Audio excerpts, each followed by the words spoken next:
how he had found her so quickly.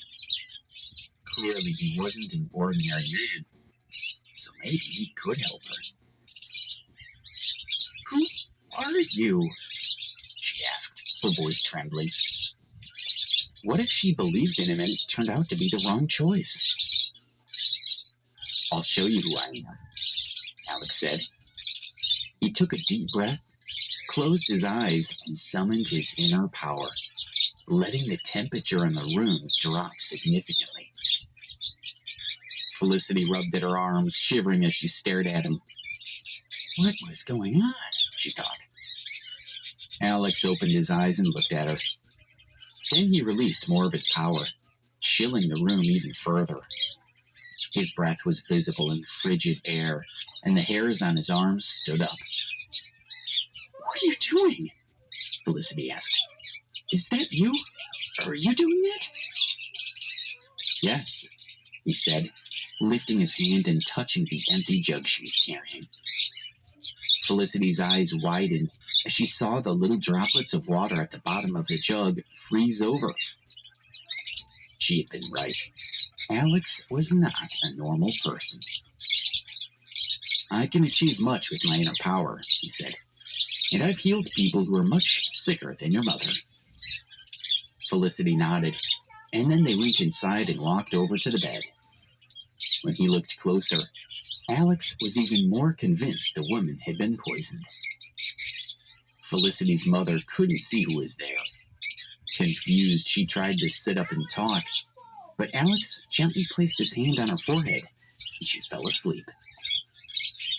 Alex motioned Felicity to step back, and then he placed his hand on her mother's head, channeling his power into her to force out the poison. Half an hour later, Alex straightened up, having finished healing Felicity's mother. The woman made an odd gurgling sound, her face contorted. Get a bowl, Alex said. Felicity grabbed a small bowl and rushed over to her mother, helping her up and holding the bowl under her chin. Her mother coughed up a mouthful of a bright blue liquid. Alex looked at it and frowned. It looks like snake venom, but then why would it act so slowly? That's so strange. Felicity was stunned for a moment, but then her expression grew sad.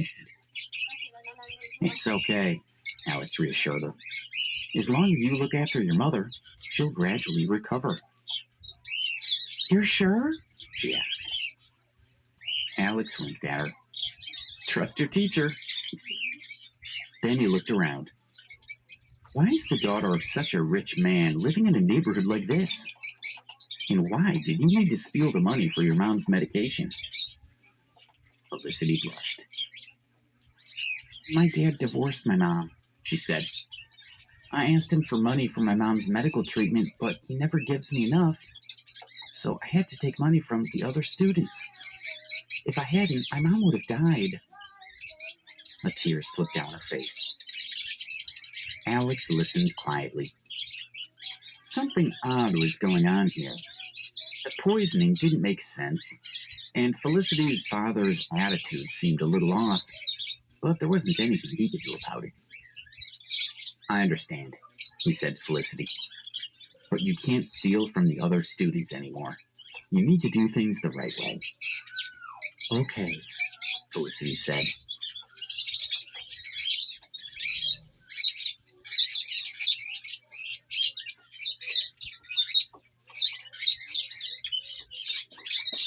Episode 419. Is that perfume? Alex returned to the school without telling Felicity she needed to apologize to the other students. He knew Felicity was clever enough to work it out for herself.